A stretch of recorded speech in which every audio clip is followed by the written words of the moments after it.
Bharatiya Janata party सरकार और विपक्षी गठबंधन इंडिया के बीच जो रणनीति का फर्क है ना दोस्तों, वो साफ तौर पर दिखाई दे रहा है। जहां राहुल गांधी पत्रकारों से मिलकर यह कहते हैं कि पूरा इंडिया मेरा घर है, वहीं प्रधानमंत्री नरेंद्र मोदी विपक्षी गठबंधन को नाम देते हैं घमंडिया और यह तक कहते हैं कि विपक्ष जो है वो आखिरी गेंद पर छक्का मारना चाहता है। मगर आज सिर्फ बात राहुल गांधी की नहीं है दोस्तों। आपके स्क्रीन पर पीयूष गोयल ने आज राज्यसभा के अंदर विपक्ष को ट्रेटर, गद्दार तक बता दिया। मगर मजाल है कि राज्यसभा के चेयरमैन उन पर कोई कार्रवाई करें, उसकी मैं चर्चा करूंगा। मगर आज का दिन राहुल गांधी की निगाह से एक बहुत अहम दिन था दोस्तों। उन्हें एक बार फिर अपना जो पुराना घर है 12 तुगलक लेन, वो मिल गया है। और इस वक्त पत्रकारों ने उनसे बात की तब राहुल गांधी ने कहा कि पूरा इंडिया मेरा घर है। सुनिए वो क्या कह रहे हैं। मेरा घर पूरा हिंदुस्तान है।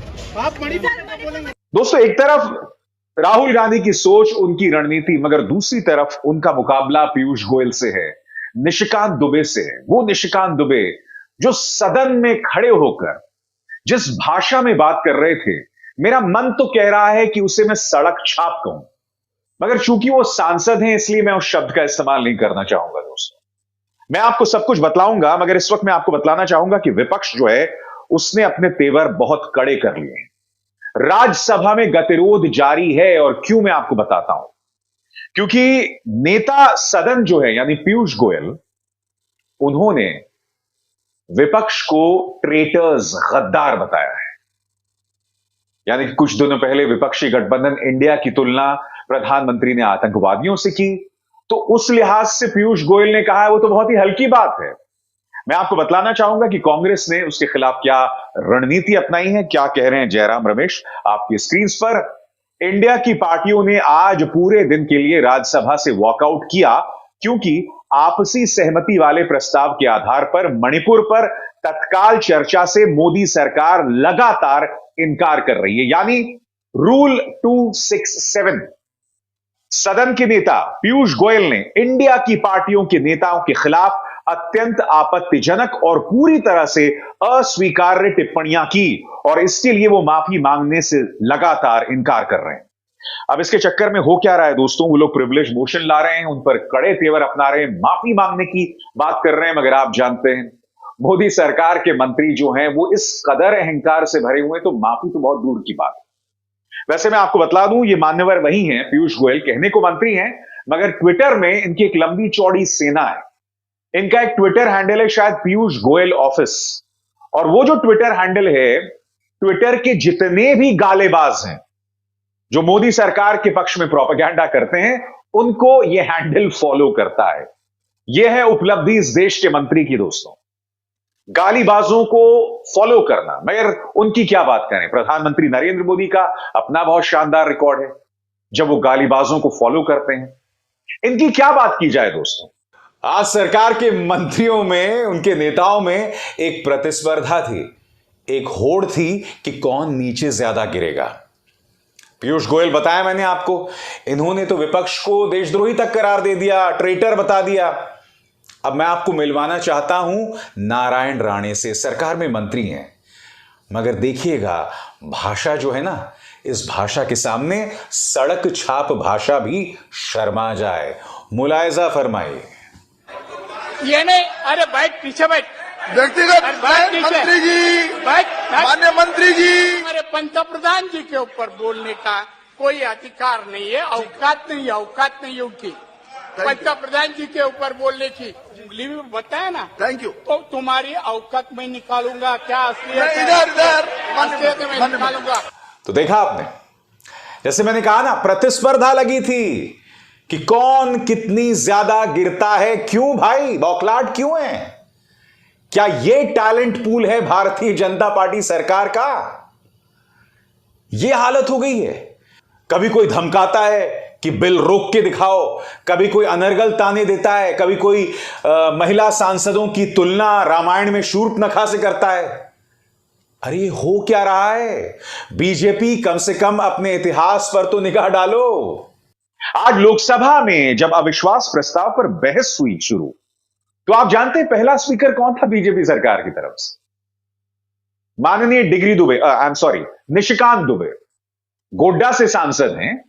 और ये सज्जन इतनी वाहियात और अनर्गल बातें कर रहे थे, मैं आपको बता नहीं सकता हूं। सलमान खान की एक फिल्म का गाना तक लगभग इन्होंने गा डाला। देखिए, कैरेक्टर ढीला की बात कर रहे हैं। जब इंदिरा जी की सरकार बनी तो यही डीएमके उनके साथ हो गई। आप करें तो रासलीला, हम करें तो कैरेक्टर ढीला। और ये वो पार्टी है दोस्तों जहां पर अटल जी जैसे स्पीकर थे, सुषमा स्वराज जैसे स्पीकर थे। आज इनकी ये दशा हो गई है कि इन्हें अपनी पारी की शुरुआत जो है वो निशिकांत दुबे से करवानी पड़ती। याद कीजिए, कल राज्यसभा में इन्होंने एक अनर्गल बयान दिया था जिसे रिकॉर्ड से हटा दिया गया था, मगर फिर रहस्यमय तरीके से रात को दोबारा उसे रिकॉर्ड पर ला दिया गया। विपक्ष इसके खिलाफ भी प्रदर्शन कर रही है। क्या कह रहे हैं कांग्रेस के नेता अधीर रंजन चौधरी, आइए सुनते हैं। लेकिन चौंकाने की वाली बात यह है कि रात में फिर हमारे नोटिस में आ गए कि देर रात को फिर सारे जो मुद्दे उन्होंने उठाए थी, जिसके विरोध में हम सदन के अंदर विरोध जताई, ऑन रिकॉर्ड पे विरोध जताई, स्पीकर साहब के पत्रों लिख के विरोध जताई, वो सारे ओछी और घटिया इल्जाम जिसके विरोध हम आपत्ति जताए थे, सारे फिर रिकॉर्ड पे आ गए, वापसी अपलोड हो गए। यही बात तो समझ में नहीं आ रही दोस्तों, आखिर क्या वजह है कि जिस बयान को रिकॉर्ड से हटा दिया गया था उसे दोबारा बहाल कर दिया गया? किस बात का डर है लोकसभा सेक्रेटेरिएट को? क्या लोकसभा के अध्यक्ष पर कोई दबाव है? यह सवाल किया जाना चाहिए ना कि जब आपने रिकॉर्ड से हटा दिया तो उसे क्यों बहाल कर दिया? और दूसरी बात, निशिकांत दुबे, दूसरी बार मैं आपसे कह रहा हूं, जो आप बातें संसद में कहते हैं, जिसको लेके आपको संरक्षण हासिल है, हिम्मत है तो बाहर आके उन्हीं बातों को दोहराइए। दूध का दूध, पानी का पानी हो जाएगा, है ना? दोस्तों, आज संसद में न सिर्फ विपक्ष के साथ गाली गलौज की जा रही थी, बल्कि एक और चीज सामने उभर कर आई। जब पहले जो स्पीकर थे कांग्रेस के, गौरव गोगोई, वो अपनी बात रख रहे थे, तो मैं आपको बतलाना चाहता हूं दोस्तों, एक बहुत मजेदार बात हुई। वो प्रधानमंत्री की आलोचना करते रहे, किसी ने कुछ नहीं कहा। उन्होंने मुख्यमंत्रियों की आलोचना की, किसी ने कुछ नहीं कहा। मगर जैसे ही अडानी का नाम लिया, सब बौखला गए। मुलाहिजा फरमाइए। इसी सदन में राहुल गांधी जी ने प्रधानमंत्री मोदी जी से सवाल किया कि कितने बार अडानी जी एक विशेष कंपनी को प्रधानमंत्री के साथ जाने पर उनको सुविधा हुआ, तो प्रधानमंत्री मोदी जी मौन थे। जब हम बार बार पूछते हैं,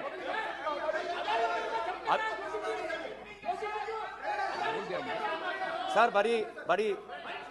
बड़ी आश्चर्य की बात है कि सर, कि अभी तक मैंने प्रधानमंत्री का नाम लिया, अभी तक मैंने मुख्यमंत्री का नाम लिया, अभी तक मैंने गृह मंत्री का नाम लिया, अभी तक इनकी तरफ से विरोध नहीं आया। लेकिन जब एक विशेष कंपनी के मालिक का नाम लिया तो ये सारे मंत्री और सांसद खड़े हो गए।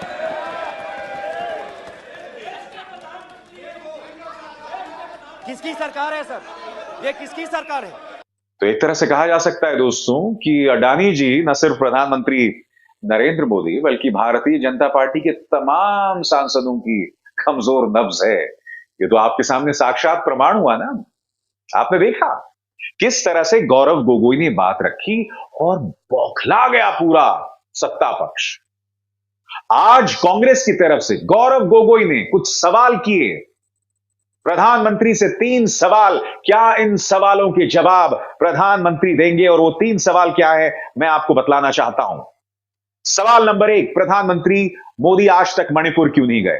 सवाल नंबर 2, प्रधानमंत्री मोदी को मणिपुर पर बोलने में लगभग 80 दिन क्यों लगे? और सवाल नंबर 3, प्रधानमंत्री मोदी ने आज तक मणिपुर के सीएम को बर्खास्त क्यों नहीं किया? जबकि आप जानते हैं यही मुद्दा आज कांग्रेस ने भी उठाया कि भाई जब उत्तराखंड में चुनाव जीतना होता है 3-3 मुख्यमंत्री बदल जाते हैं, त्रिपुरा में मुख्यमंत्री बदल दिए जाते हैं। मगर साहब मजाल है, यहां पर किया जाए, जबकि यहां तो हालात बद से बदतर हो गए हैं। आप जानते हैं, आज लोकसभा में जब बहस की शुरुआत हुई, गौरव गोगोई मणिपुर के मुद्दे पर दिल से बोल रहे थे, और फिर आते हैं निशिकांत दुबे। मैं अब क्या बताऊं, मतलब ये सांसद हैं, ये लोगों की नुमाइंदगी करते हैं, जो भाषण का स्तर था ना, क्या बताऊं मैं आपको, निहायत ही वाहियात बातें, पूरे भाषण में अपना महिमा मंडन कर रहे थे। तो ये स्तर हो गया है एक ऐसी पॉलिटिकल पार्टी का जहां पर स्वर्गीय अटल जी जैसे वक्ता हुआ करते थे। वक्त वक्त की बात है, क्या कह सकते हैं।